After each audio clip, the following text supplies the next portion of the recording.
Exactly, life experience. Invaluable. Because I didn't mature until I was 40.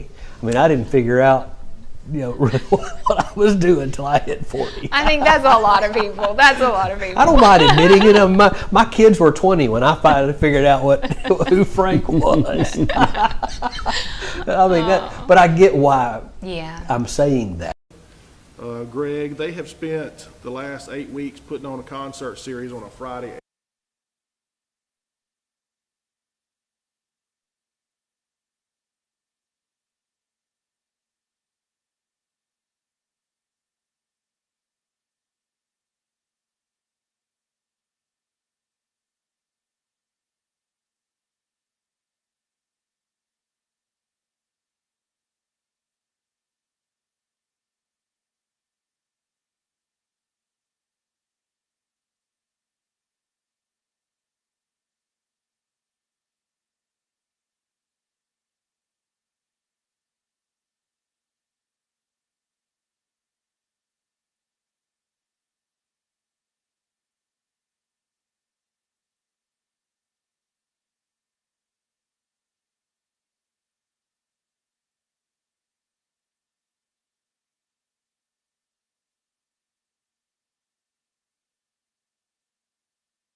Let's call this meeting to order. Alderman Stovall. Present. Alderman Williams. Here. Alderman Dennis.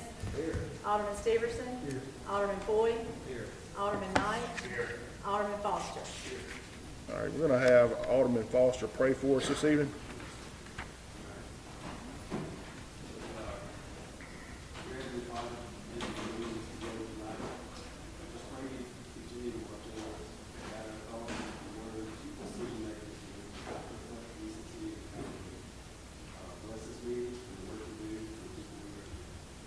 Amen. We'll have Alderman Steverson lead us in the pledge.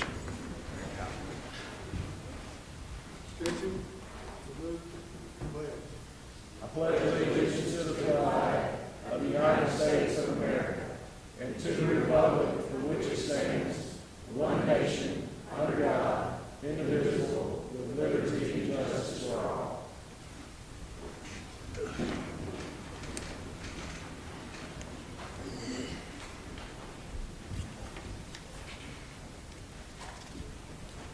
Frank, we do have some acknowledgments tonight before we get started. Scooter is out tonight. His daughter's having a golf tournament out of town, so he's attending that. However, the Employee of the Month was Parks and Rec Program Director, Skylar Parker. We received a lot of compliments on that gentleman's efforts over at Parks and Rec. He's really ran a tight ship. I think some of the aldermen can probably attest to that as well, as far as making sure that things are done in a timely manner, keeping parents informed. So he's done a great job. He used to be a coach, but he's transitioned over into this field, and he's been very successful at it. So congratulations to Skylar. Also, this month, the Firefighter of the Month was Captain Billy Stigall. I'm going to let Assistant Chief Blake Ball come up and talk to the board about Captain Billy Stigall this evening. So yeah, Billy Stigall is Firefighter Month for June, and that choice come easy this go around. It's usually appointed or chosen by the battalion chief on the shift to just set an example of choose a man or a woman who is went above and beyond. And I tell you what, over the past 6 months, he has made an incredible impact on the city and the department, and he has helped us so much by general task on helping us put these stations together. I mean, when it comes to hanging blinds, the hanging TVs, even toilet paper rolls, he's done all that in all the stations. He's realigned those, and it saved the city a whole lot of money. And the way he acts, not only just helping us around the station and taking lead, the way he acts with these new guys and he intertwines with them, he still gets out there in his gear. He's been here almost 27 years, and he still leads by example. You got guys who've been here 6 months, and he can work as hard or harder than them, and we're appreciative of him and his service. All right. Thank you, Blake. Appreciate it. Approval of consent agenda items. All items under this heading will be considered to be approved with one motion and one vote. If further discussion is desired on any item, it will automatically be removed from the consent agenda and will be considered as a general business item. What's the consideration of the board at this time? Second. Any further discussion? All in favor say aye. Aye. Any opposed? The ayes have it. Public hearings number 1, consider amendment to the language of the zoning ordinance to add under section 1702, paragraph Z, manufactured home and recreational vehicle sales and service. Mr. Brand, I believe you guys have a presentation here tonight. Yes. You would like to address the board?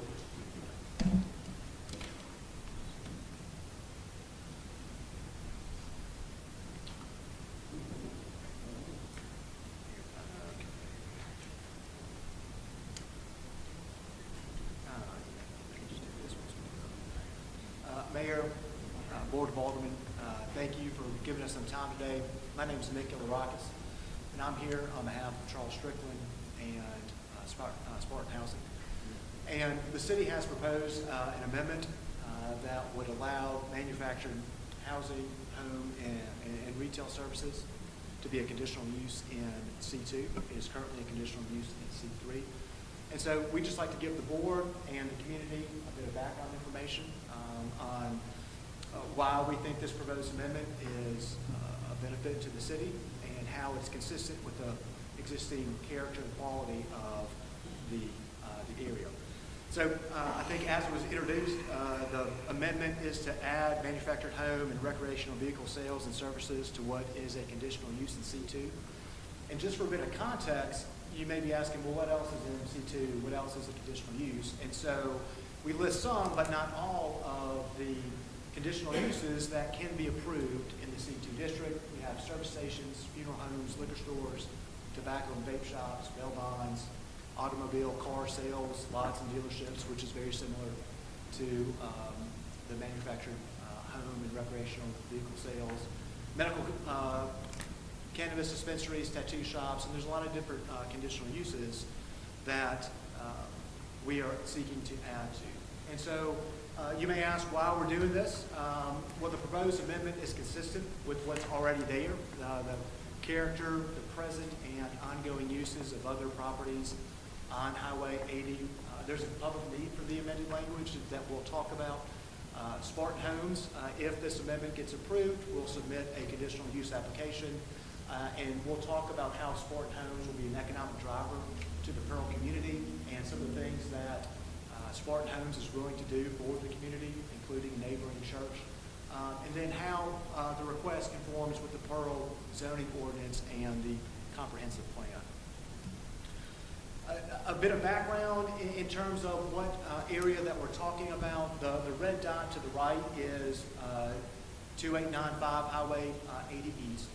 And if this amendment is passed and then our conditional use application is approved, Spartan Homes is going to develop a manufactured home dealership there. It's going to be their headquarters. And you'll see within half a mile there are 3 other manufactured home dealerships, Regional Homes, Clayton Homes, and Freedom Homes. So in talking about the quality and character of the existing and adjacent property owners, what we are asking to do if the amendment gets passed and our conditional use application is approved is just add to what is already there in terms of some of the existing businesses and the quality and character of the community. This is the current location. This is 2895 Highway 80 East. And if you can see, it's hard to tell, but that used to be the Pearl manufactured home dealership. And so what this property is currently being used for is to store or just to leave manufactured homes. And they're not operating a business out of that property right now. It's really just an overflow lot for Regional Homes, which is adjacent to the subject property.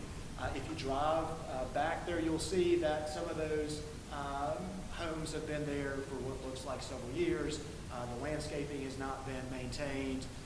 It's not in a state that I think anybody would say is very aesthetically pleasing. Another thing to consider is there's a cell phone tower on that property.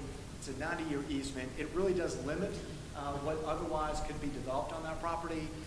Spartan Homes is able to operate its business there and still satisfy the 90-year easement, but that easement probably does permit or prohibit other types of businesses from using this particular property.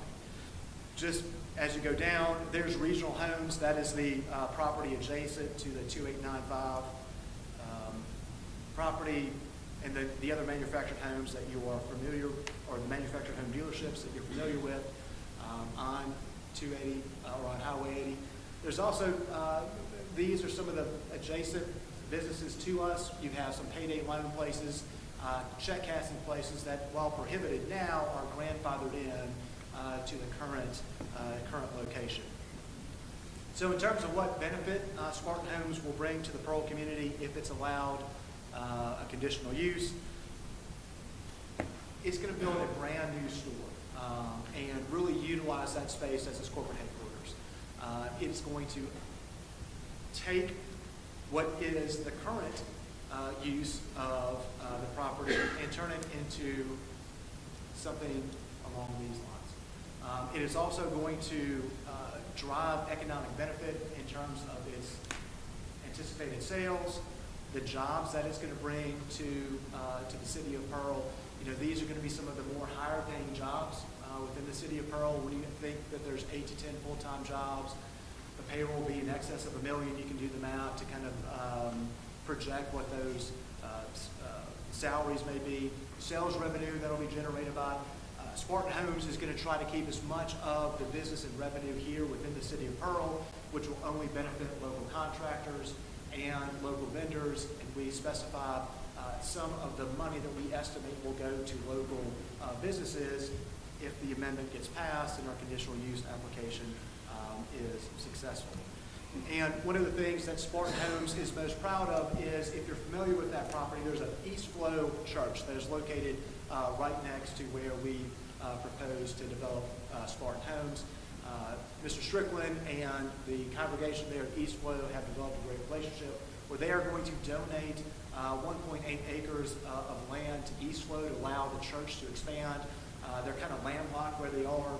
They are looking to expand and just don't have really the ability to do that without Spartan Homes donating the property. They're also committed to helping with any easements or drainage infrastructure that may need to be addressed with that property and with donating that land to East Flow Church. There may be some members of East Flow Church here that want to talk about the impact this donation would have to their congregation and their church.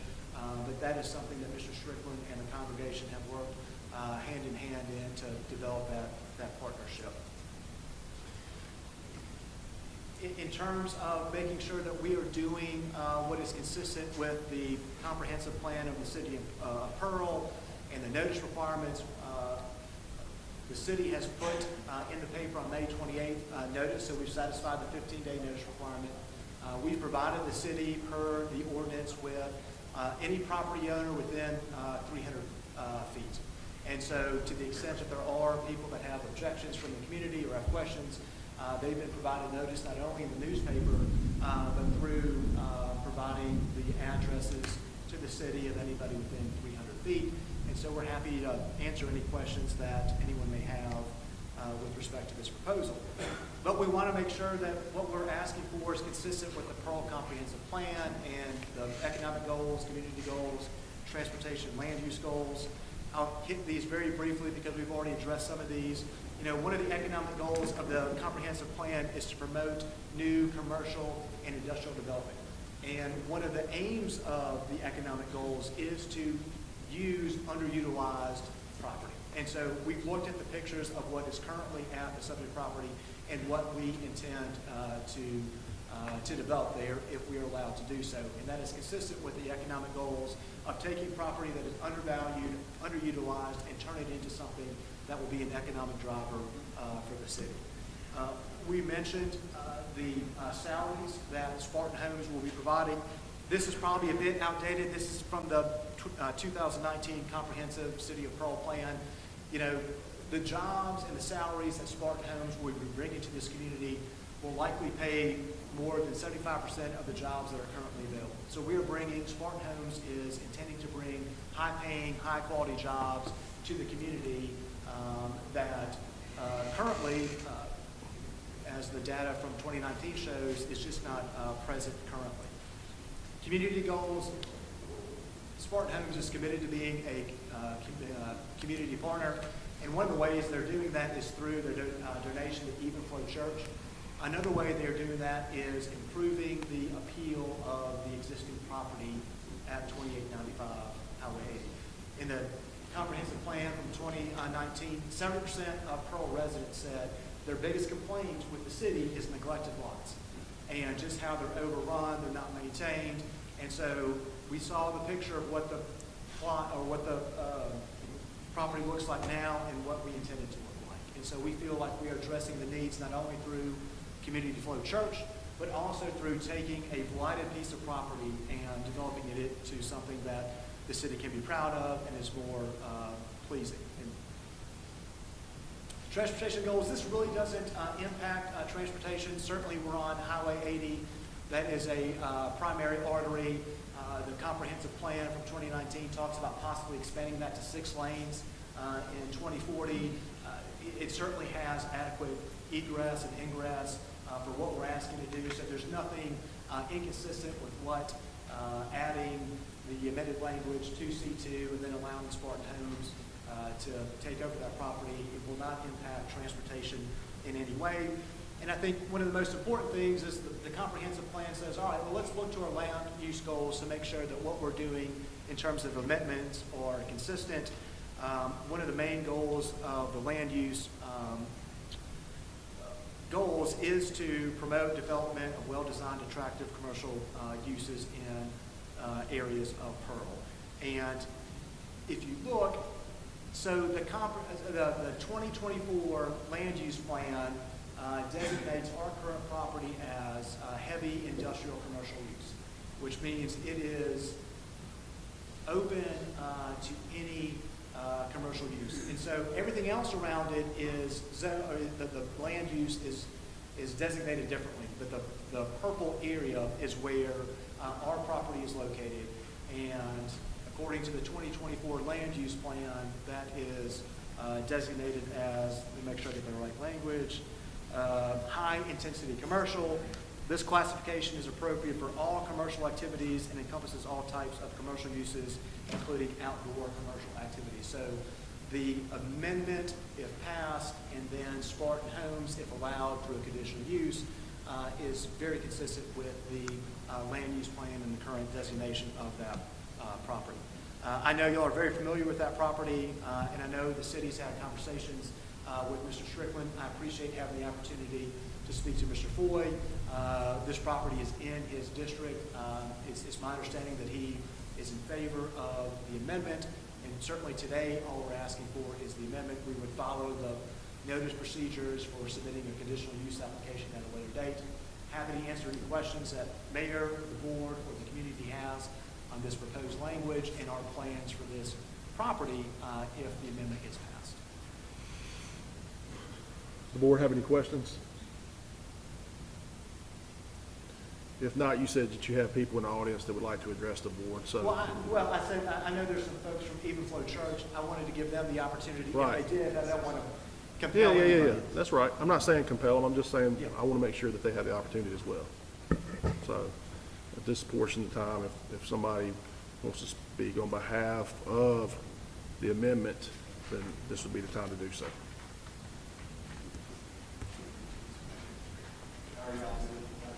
Oh, sure, yeah.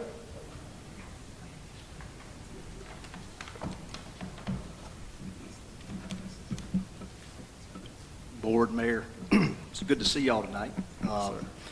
Obviously, I support this business coming in, not only as selfish reasons, obviously, because our church will be blessed by this, but obviously some very logic reasons as well. When I look at the property now, you know, you guys know we've been a great partner with the city and continue to do so. And all of you are my friends on that board. So I appreciate you. We pray for you often, and we formed a great partnership with the city. But along with doing that, our vision from the very beginning of the establishment of East Flow was to better the city, and that continues to be our vision. We continue to pour into the city. We continue to strive to be a blessing to the city and give back to our community as God allows us to do so. With the current property you guys are aware of, y'all seen the photos, we can only be as appealing as the neighboring property will allow us to be. Sometimes we do come into church on Sunday, and those are my friends that park their trailers there. Sometimes it gets over the boundary. Sometimes it, blocks our what we're trying to do with church and all that. And obviously they were there long before we were. So with our desire to better the property, make it more eye-appealing, and make it more, I think, in line with what the city is trying to go for and strive for, to better our city and to make improvements to not only our property, but hopefully that old saying is, all ships ride with the tide, rises with the tide. We try to set the tone, and we continue to do so. We want to better our city. But when I look at all the aspects of what Mr. Strickland and Spartan Homes lay out, I tried to look for a negative, and I just can't find one, other than we just don't want this type of business in Pearl. There is no negative in East Flow's eyes, because it betters our property, it betters our neighbor's property, and it establishes East Flow and presents East Flow in a better way too. So my prayer is, I'm praying for y'all, and it's y'all's decision ultimately, but I wanted to stand up as the leader of East Flow and say we do support this. We're praying for everyone involved, that God's wisdom would guide y'all, and ultimately we want to be blessed as East Flow's church. Amen. And we appreciate y'all partnering with us. And again, we're here in Pearl. We're Pearl through and through. Got a lot of the congregation here tonight. And so I want to say we support this, but I am prayerfully praying for you guys as y'all make this decision. So God bless each of you.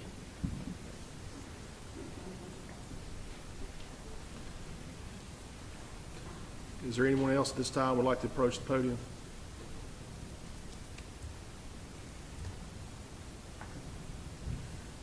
Okay, if not, I believe our city attorney, you have some things that you want to address. Yeah, I just want to break down essentially what Nick said.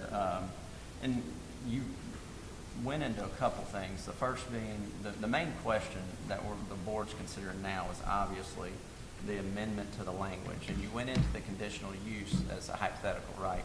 Yes. Obviously not as something that the board's considering tonight. Correct. It would be a subsequent hurdle should the language get amended. So that's the first. And then the conditional use, just want to make sure that's abundantly clear, because all the things that you talked about that the proposed use would bring would still have to meet the criteria of the zoning ordinance for the conditional use application. So that would be a whole different board action.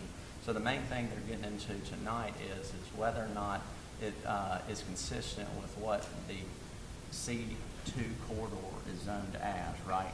And you pointed out all the examples of other conditional uses, and primarily they're consistent with the stated purpose of the district, right? And the stated purpose of the district is to promote and develop the well-planned shopping centers and independent commercial uses conducted in an enclosed permanent building within the selected areas of the city. All right, so, and then the other kicker is, and we referenced this when Mr. Strickland came the first time, right, is that uses first permitted in the C3 major commercial district shall not be permitted in the C2 district, right? So that's another big hurdle in a sense, because it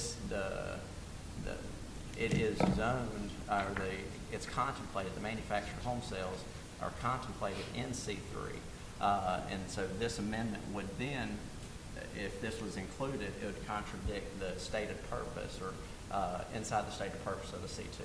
So we have that, and we spoke several times, but each time we've spoken, I pointed out to you is that the 2009, this the existing ordinance is consistent with the 2009 ordinance of the city as well. Same exact scenario in the sense that manufactured home sales were in C3 in 2009, and now here in this 2020 ordinance as well. But also in 2009, they were first contemplated in C3 and not contemplated in C2. So those items are consistent. So at least we know that the proposed use or the restriction has been for at least 16 years, right? And you referenced the payday loans, and they're prohibited, right? Because you said there are prohibited use. But they are non-conforming as well, just like the 3 manufactured home sales that are existing on Highway 80. So those are non-conforming, and so there are certain criteria that would have to be passed, or they would have their own obstacles, right, if their non-conformity ceased to exist on the property, right?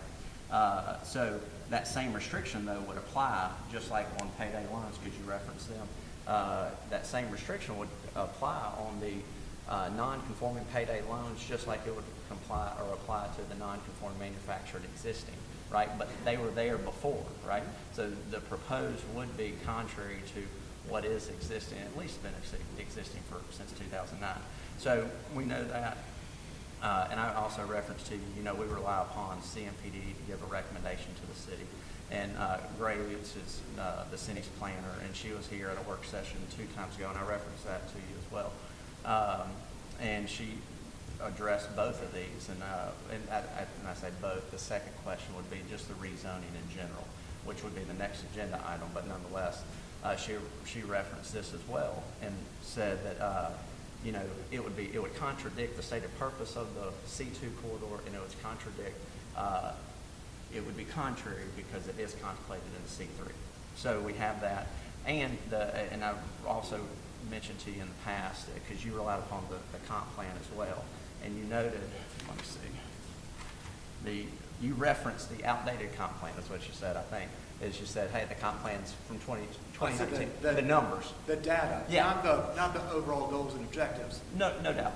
But you still acknowledge that it was outdated, right? The data was. I would imagine if the city thought the comprehensive plan was outdated, it would update the plan in its entirety. Exactly. So CMPDD came to the city back in February. It was talked about in December because we have, the city is changing rapidly, right? And the city, we spoke with CMPDD in December because about updating our comp plan. They came to us and they talked to us in February, and they've actually, the new board will consider in next meeting entering into a new comp plan with them, right? And part of that comp plan will be much like this. It'll be a public hearing. That'll be a component, and then they look at everything that has happened in the city in the last 6 years, because we started one in 2019, completed it, right? And subsequent to the comp plan is, you see it as the new zoning ordinance. Same thing will happen if this board approves CMPDD entered into a new comp plan at the next meeting, meaning they'll walk through this same process to make sure that in the last 6 years, what has gone on in the city and what is our long-term goals, right? Be it commercial, residential, industrial, everything. So that is on the horizon potentially for entering into it, and they've given us a proposal. They dropped them off to the clerk's office this week and gave us some proposals that we'll hand out to the board that they'll consider next. So that is pending as well. And all the things that you're talking about too, like you said, changes and stuff like that, those will all be addressed in the comp plan as well. So I guess Do you mind if I just have a couple? Oh, absolutely. So you talk about, I know what you're referring to, the, let's see, uses first permitted in C3 should not be permitted in the C2 district. I don't think that necessarily applies here, because if you look at the ordinance, we have permitted uses and conditional uses. So that doesn't talk about conditional uses allowed in C3 cannot be allowed in C2. There's a distinction between the permitted uses and the conditional uses. And if you actually look at 802 and 801, here are uses in C3 that are conditional uses in C2. So tattoo shops, liquor stores, child care and adult care centers, substance abuse treatment facilities, gas station, beauty supply stores, and the medical cannabis stores are all conditional uses in C3 that are also uses in C2. So there is precedent for allowing conditional uses in C3 to also be in C2. And in terms of the overall quality and character of what is a C2 district, I think you also have to look at that in conjunction with the land use plan and the designation of our property as the high industrial commercial. And what we're asking for is certainly consistent with the 2024 land use plan and also consistent with the quality and character of the existing properties surrounding us. If we need to look into those properties to see if they're still qualify, if they're still grandfathered in, or still non-conforming use, we can, because certainly Regional Homes has expanded their property and are storing trailers on the existing property that we are trying to develop into something that will benefit the community in East Flow Church. So we can certainly look into that more to see if there are some additional reasons why some of those businesses maybe should not be operating in the area that we're trying to operate in. But I don't think just because it's C3, it can't be in C2, is consistent with some of the things that are already in the ordinance. That's exactly to the point, right? Because, and land use plan comes before the zoning ordinance. Ultimately, the board adopted a zoning ordinance that said this property is C2, right? At the recommendation of CMPDD. So that's not up for argument. It is zone C2. And to your point, the C3, the contemplated uses, yes, there are duplicate contemplated uses inside C3 and C2, but the difference is it's not first contemplated, right? It is first contemplated that manufactured home sales are in C3. It was not first contemplated. To your point, if that argument was to hold, if liquor stores were only first contemplated C2 and then, or excuse me, C3, and then they were turned around and we go, oh, well, we can consider them in C2, that would be to your point. But that wasn't the case. They're contemplated in both zoning districts, C2 and C3, and those are consistent with the stated purpose because, right, liquor stores are enclosed. I think you referenced a few others, but dispensaries there enclosed, all that kind of stuff. But that's exactly what this point is it is first contemplated inside or first permitted in C3 major commercial shall not be permitted. So if the board was to consider it and ultimately approve it, well, they obviously are considering it, right? But if they were to approve it, it would be inconsistent with the stated purpose of the C2. And the city is about to enter into a new comp plan, which your issue can be addressed, and there will be public hearings held on it with CMPDD, and there will be a new land use map developed, and there will be a new zoning ordinance ultimately developed based on their recommendation of the stated purpose of the comp plan. But just one last point on that. Yeah. You know the importance for of words. argumentative sake. For argumentative sake. Yeah, we're not trying to. You know the importance of words. In the ordinance, first permitted. There are permitted uses and there are conditional uses. Manufactured homes is a C3 conditional use. If you read that statute literally, the only uses in C3 that can't be first used in C2 are those that are permitted, because the ordinance makes a distinction between permitted uses and conditional uses. We may see that differently, but I think we have to read the text of the ordinance as it's written and the distinction between permitted uses and conditional uses. Manufactured homes is a conditional use in C3, and so I don't think it runs afoul of uses first permitted, because it's not a permitted use. In C3 shall not be permitted in C2. And look, real quick, I'll be extremely quick. But, and regardless of what Brendan thinks or what Nick thinks, ultimately the city relies on planners, right? And our planner, her recommendation is, I'm going to read to you, while uses of this nature may exist within a C2 district currently, such use constitutes a non-conforming use and are prohibited from expanding, rebuilding, and continuing. So basically, she is saying that within the therefore, based on the city's adopted ordinances, interpret that manufactured homes and recreational vehicle sales are not allowed by right or by conditional use in a C2 general commercial district.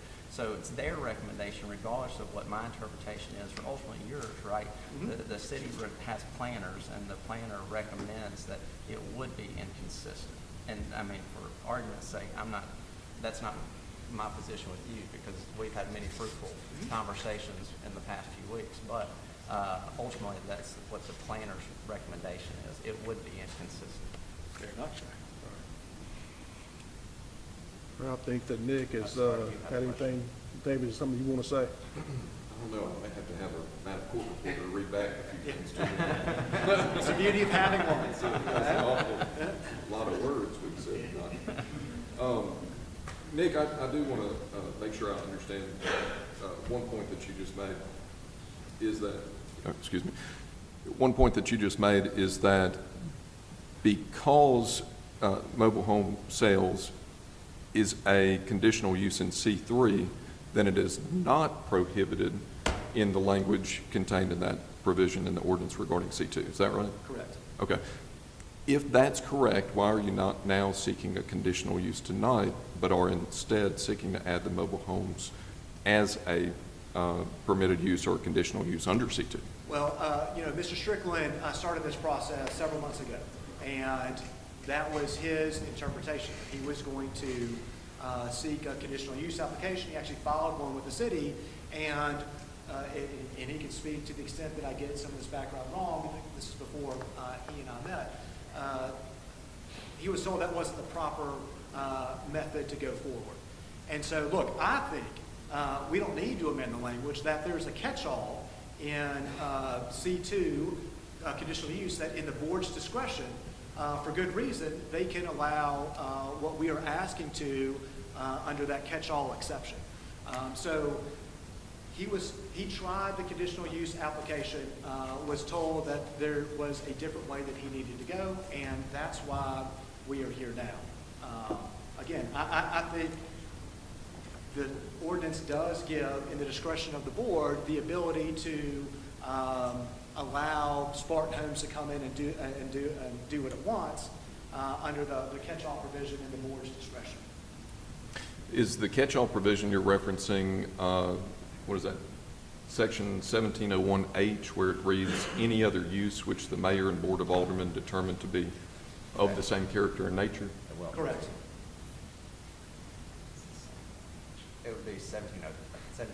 I think it would be the same. But that was under permitted, this would be under conditional. But same language.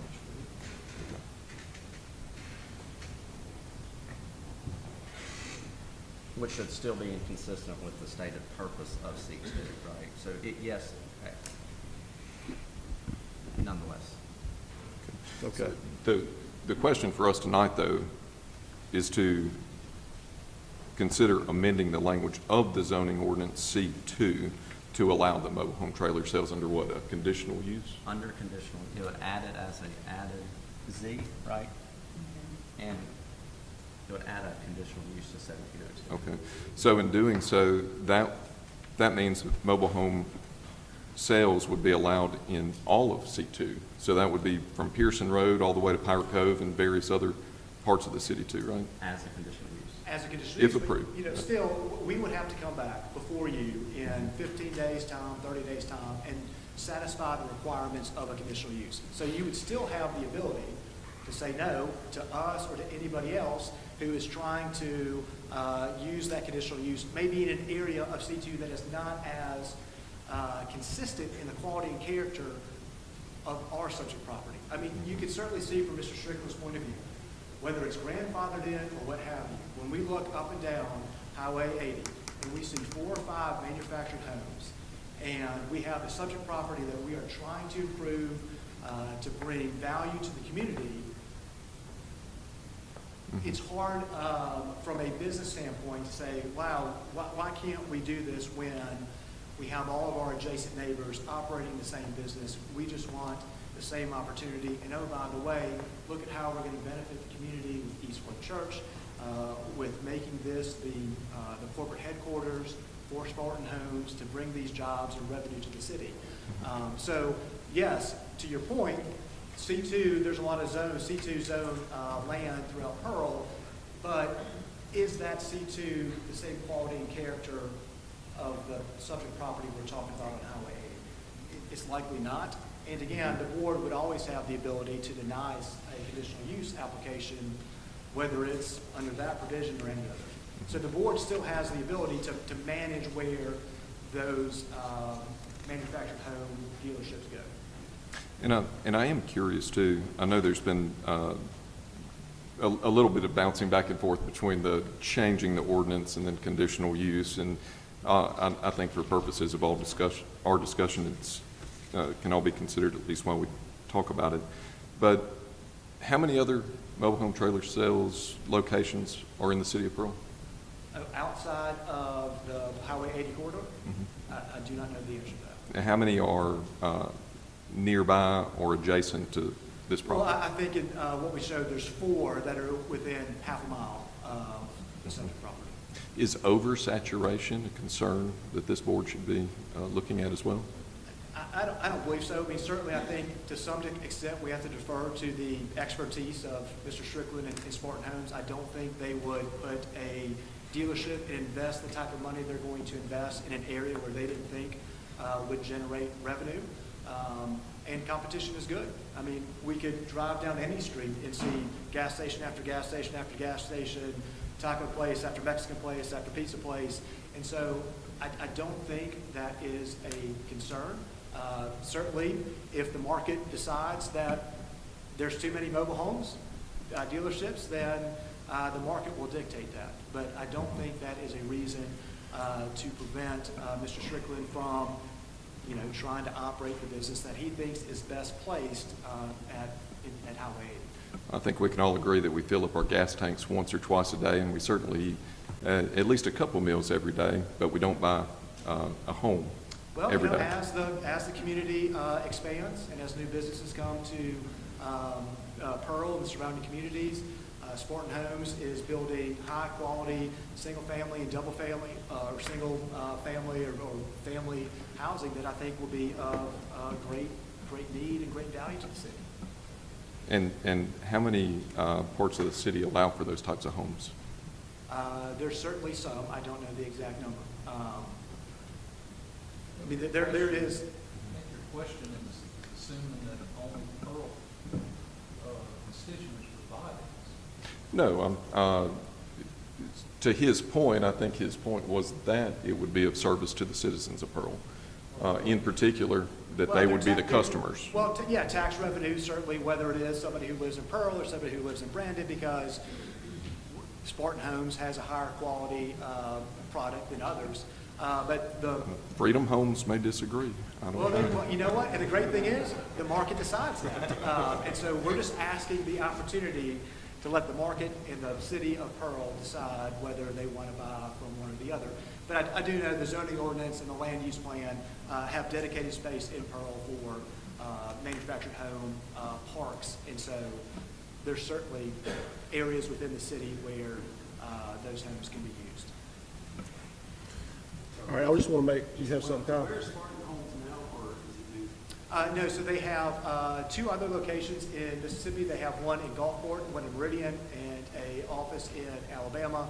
Their desire is to consolidate that here in Pearl and make it its corporate headquarters. All right, for the sake of the public hearing, is there someone else that would like to address the podium? If not, I'm going to give the opportunity, and then if not, we'll close, and then the board will take action. Unless Mr. Strickland, yes, you'd like to? I just wanted to address your question, Mr. Stovall, about is it saturated? This market, I've been in this market in the manufactured housing business since the 80s. And at one time there was 11 dealerships on Highway 80. So there's about 40% of what was there. Hattiesburg today has 11 or 12 dealerships. Tupelo has 14 dealerships. The central Mississippi market is very underserved. That's the whole reason I'm here. You have 4 dealerships here currently, and I guess the closest, nearest ones would be Meridian and Vicksburg. Vicksburg has 1, Meridian has 3. and I'm one of those 30. Going north, not another one until Tacoma, Mississippi, and Batesville, Mississippi. So central Mississippi is very underserved. There was another question you had. Well, on that topic, I am curious, and I've tried to do a little bit of research, but didn't find many results, so I was concerned I wasn't searching correctly. But how many other dealerships are in Rankin County? Just these 4. That's it.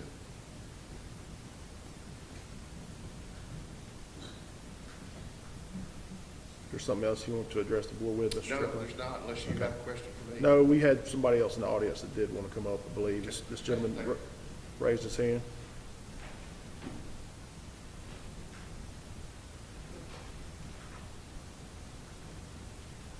When my dad was a county supervisor and he was alive, I heard a lot about zoning.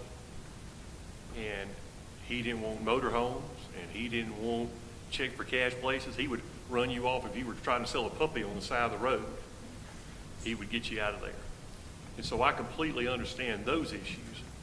But I do want to say, when you talk about the greater good, and I'm speaking on behalf of the church, when you come down Highway 80 through that corridor and you hit that right side, I don't know what you could put there that would be more of an eyesore than what's already there and has been there for years. And when you come that direction, that's all you see is those dilapidated buildings, those old trailers, and that old sign sitting there. So that's from one angle. And then the other angle, from a purely selfish point of view, as a part of this church, this is a ministry that when we first started coming 2.5 years ago, they were running 40, 50, something like that. And now, not on Easter, not on Christmas, they'll be bumping 100 souls in there, baptizing people, seeing people come to Christ. Well, it's a building that holds 100 souls. And so there's no more room for growth. And so what would it be to have on that spot of land a church that would eventually have the potential to have 200 souls, 300 souls, 400 souls?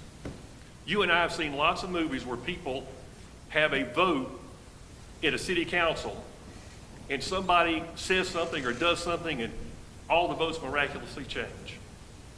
Well, you and I know when you come to this point, you've probably already heard, talked, discussed, and you have some idea of how you're going to vote. But I would say, again, from a purely selfish standpoint, I would say, think about it. Think about it. What would it mean just for this congregation? And also, again, for the aesthetics of that area coming in there, again, to have anything versus what it is now, it would be definitely an improvement. Thank you so much for your time. Sir, what's your name? Shane Brown. Thanks. He just needs it for the minutes. Yes, just a minute. Okay. Thank you.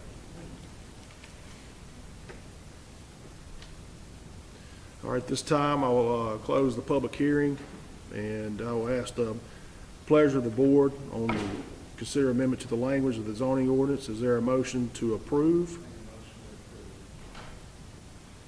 All right, there's one motion on the floor. Is there a second?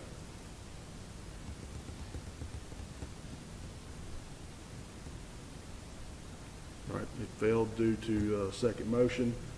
Is there a motion to deny? Second. Further discussion. All in favor say aye. Aye.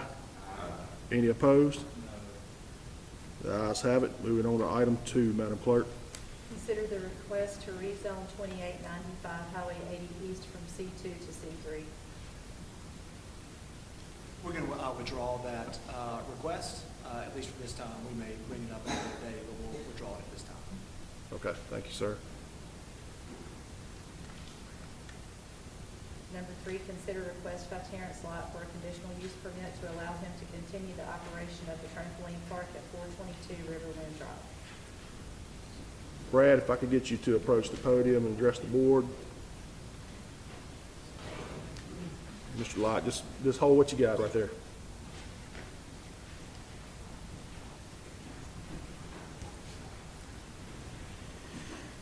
Brad, from what I understand, we've had a trampoline operation there for quite some time, and Mr. Right. Lott is want to continue that That's particular correct. type of business. Right. Yeah, like I said, the reason they're under conditional use for entertainment enterprises now, so that's why he's here tonight.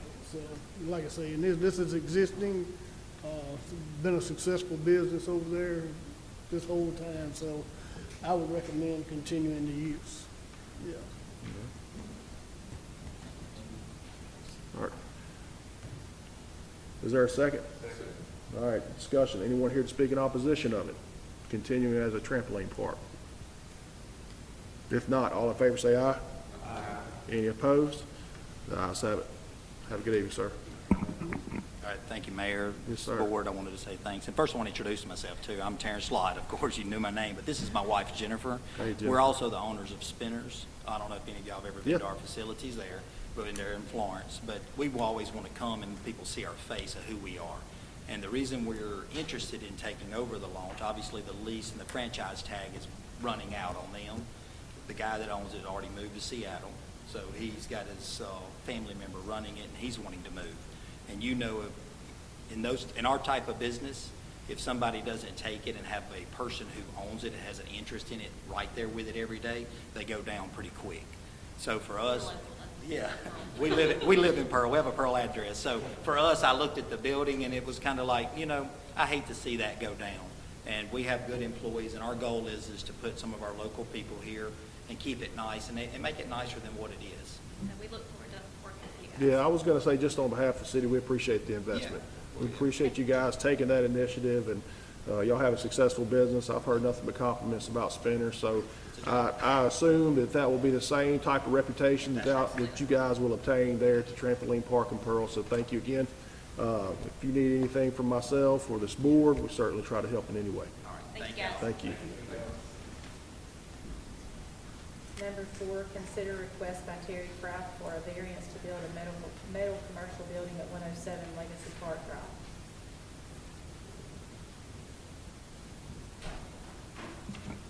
Good evening, Mr. Mayor and the board. Probably not as prepared as Nick was. It was my first time doing something like this. If it's okay if I approach and just like pass these down, some photos and things? Okay.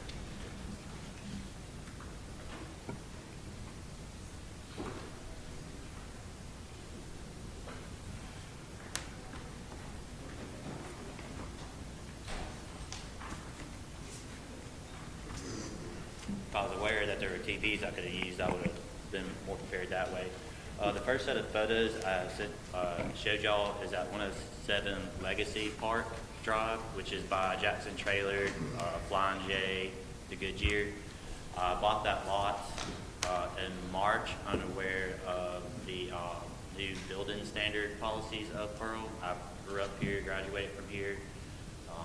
I reside in the county, and after we bought the bank, I went through the bank process. I had a real estate agent and a contractor, and no one made me aware of the new building standards.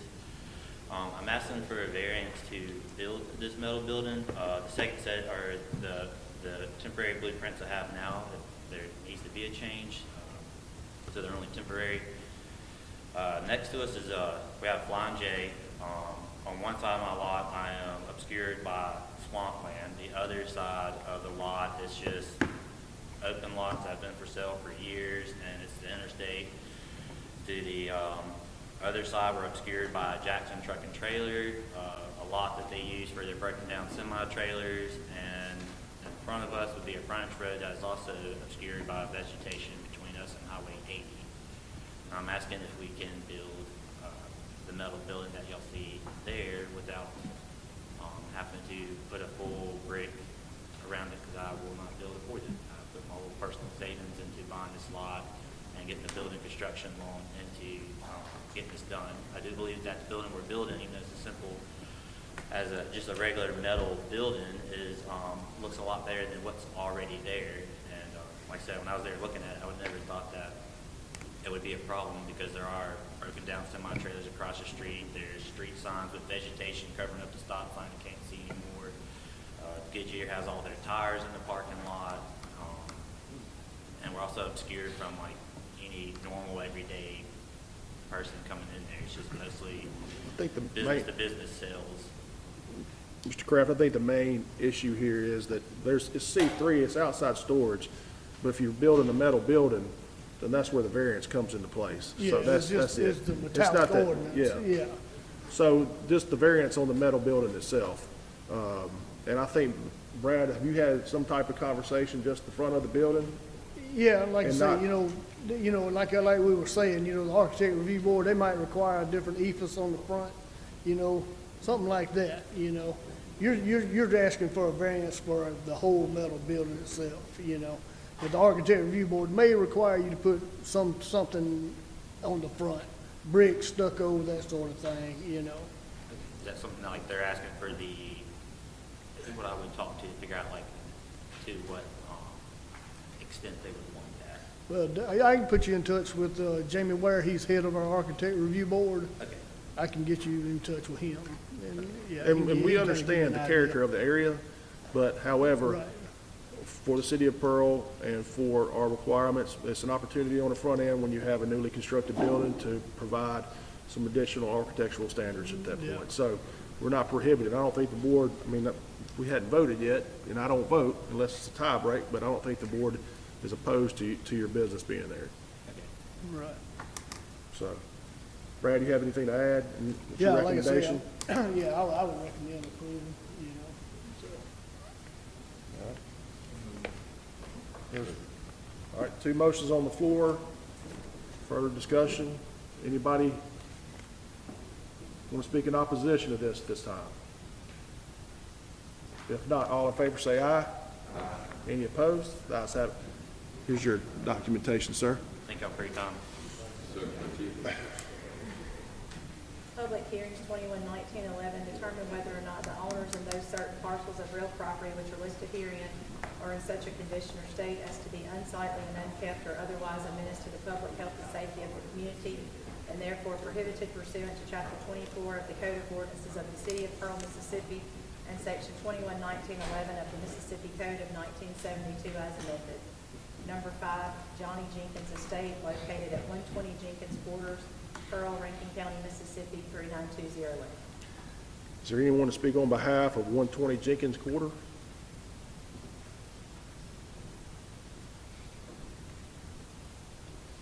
Anyone here? Brad, can you approach the podium and give us a summary of what's going on at this particular property? Yeah, well, we noticed this property to come before the board. Yesterday afternoon, when we went out there, apparently someone's started the demo process. They've got about half of it done.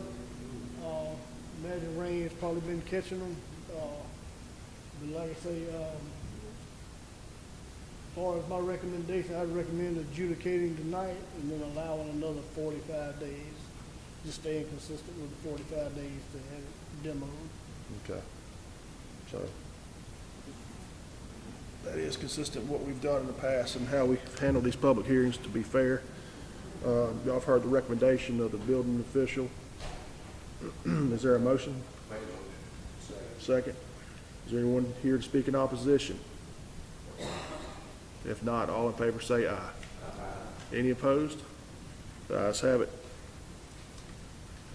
Number 6, Lonnie Earl Wilson, located at 101 Wilson Drive, Pearl, Rankin County, Mississippi, 39208. Is anyone here representing 101 Wilson Drive? 101 Wilson Drive.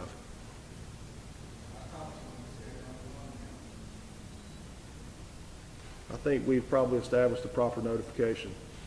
Leon, you wasn't not addressed in this meeting. We've had notifications to the landowner. Tell me about this property, please. Yeah, this property's been vacant since, well, the water record showing 2020. Like I said, it's unsightly, unkept. We have had complaints from the neighbors. You can see a couple of windows busted out that are kind of unsecured. Just an unsightly, unkept property. Like I say, we've had no contact with the owner on it. They haven't. Then, as I've said before, we've met all state statute requirements and notifications of the property. Right. Yes. Yes, sir. All right, what's the recommendation to the board, Brad? Yeah, I would recommend adjudicate and give 45 days. Have the structure removed, yeah. Okay. All right. There's two motions on the floor. Anyone here to speak in opposition of it? If not, all in favor say aye. Aye. Any opposed? The ayes have it. Number 7. Rankin County Rentals LLC, care of JC Enterprises LLC, and located at 209 Tony Drive, Pearl, Rankin County, Mississippi, 39208. Is there anyone here representing that property at 209? Okay, these gentlemen. Mr. Mayor and members of the board, my name is Mark Brand. I'm an attorney representing Rankin County Rentals. This is Mr. Leon Dye, who is the manager of these properties. If we maybe could just consolidate 7, 8, and 9 together because they're all within Rankin County Rentals for purposes of this hearing here. When we got the notice of hearing, we thought that it was to clean the property up, and Mr. Dye has made an effort to clean these properties up. But now it's my understanding that they want these manufactured homes removed from the property. Obviously, there are individuals who currently live in these properties, and they make these homes their residence. So we have some contractual obligations under leases to these individuals. Just to move them out would be put us in peril, get obviously maybe sued. We have Landlord-Tenant Act that we have to comply with. So we'll make all efforts to clean up around the properties, but just to say that we have to remove the trailers immediately would displace, and these are low-income individuals who don't have the immediate access to finances to go find another place to live.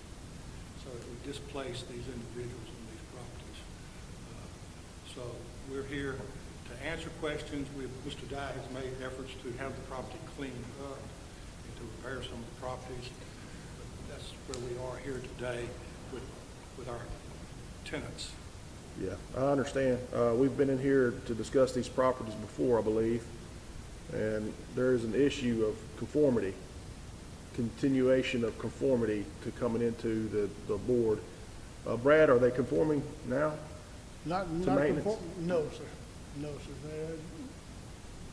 Each structure, they're out of compliance. Yeah, right. it's right here, right across the street. Across the memorial there.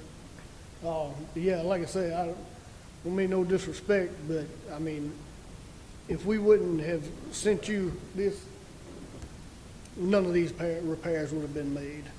These properties go unneglected.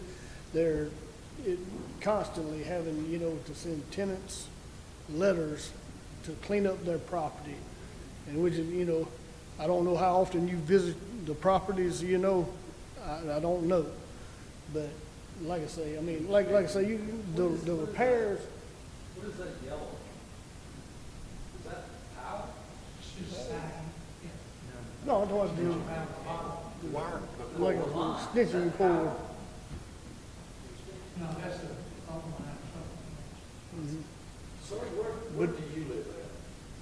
Where I live at, out on Brad Street in Brighton.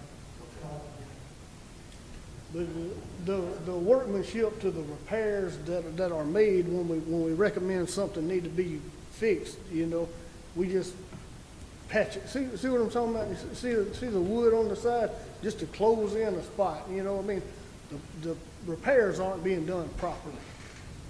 I mean, it's just enough to get by. Probably, yeah. I think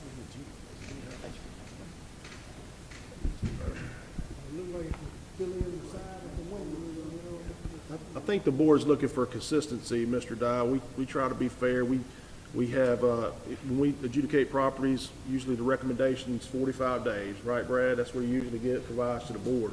Right. But what we don't want is a reoccurring theme where you're coming back in here in front of us. There's been residents around you that have homes that complain about your tenants and not maintaining the property. So it's just an ongoing reoccurring theme that we need to discontinue. One other thing that, Brad, I think that you and Mandy can both probably talk to is they're in violation of our ordinance regarding your utilities. Utilities by city ordinance has to be in the tenant's name, not the landlord's name. They're all of them except for one water meter, and they've addressed that before, that, you know, there's only one water meter for the two of the buildings, and, you know, I said, you know, the city wants to put it on the water meter, that's fine. I'm going to let our office manager, Mandy Parsons, she's done some research on this, address the board We in did have public this hearing. issue with the water not being in the tenant's name before, and they were told that they would have to get separate meters for each one, which has not been done. But the one that they do have a water meter for, the reason it is still in the landlord's name is because it could not pass inspection. And he was told that, and he moved someone in, and just left the water in the, yes, sir. Yeah, the one that's, starts at two, has to be in mine, but I can't, charge them. Well, I mean, Let's like I say- say, so- you're supposed to get them for each separate. one of those houses, and you have that. I was never told to put it in the big. Yes, sir, you are. No. Okay, for the sake of the, Policy, but I said, you know, the city will put a meter in that. it's not a policy, it's an ordinance, we require it, so. But for the sake of the public hearing, we understand that we have some non-conforming structures in the city, from it's a stone's throw from, City Hall. And, I would just like to get the recommendation from the building official at this time. I would recommend removing the structures from the property. Let me say this, I just told these gentlemen that we want to make sure that we're fair. And our previous public hearings, we always give, if we adjudicate, we do the 45 days with it. So I would recommend, we take your recommendation, but I think that we need to add that language into the minutes as well. Has these properties been inspected? Rental inspections? One of them has. One of them. One of them. Has? No, sir. That's why the water's still in the landlord's name, because it couldn't pass. And they still move the tenant in. And they still Right. put it in, yes, sir. That's right. That's a direct violation of our ordinance. That's correct. Absolutely. Well, that's one of the main reasons why we're here tonight. I don't know right off the top of my head. It's been It's been over a year. over a year. So it's been cleaned up now. Right, correct. That's So right. did they pull a permit to do the repair? No,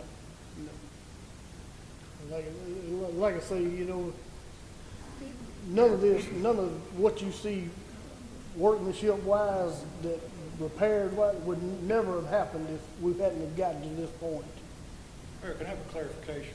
Yes, sir. Are you saying that you want these tenants moved out of these units? No. We're talking about, listen, the same thing that, what Brad's saying is, or what I'm saying is, the properties need to conform, okay? They need to conform to what's required by the city. The utilities need to be in the tenant's names. That's the requirement of the city. And the reason that ordinance was passed particularly was because of the fact it allows, for a rental property standpoint, it allows us to go in and inspect for safety reasons. Sure. And make sure that the structure's in good condition. And that's what happens with your rental structures. They get dilapidated if you don't have access into that, and we're trying to ensure that occurs in the city of Pearl. So it's a twofold thing there. The utility issue is just going to come up tonight in the board meeting, but the biggest thing is the eyesore and the redundancy of the structures being non-conforming. So, all right, is there a motion by the board from a recommendation? He said 21-19-11, but I would just ask the board not to be arbitrary here and be consistent with what we did with the others on the 45 days. Second. Anyone here speak in opposition to that? This applies to 7, 8, and 9, correct? Yeah, because Yes. Mr. Brand, you asked to Yes, consolidate. and consolidated, yes. The purposes here. Yes, 7, 8, and 9. To be clear. All right, there's two motions on the floor. All in favor, say aye. Aye. Any opposed? Thank you, gentlemen. Thank you for your time. Yes, sir. Appreciate it.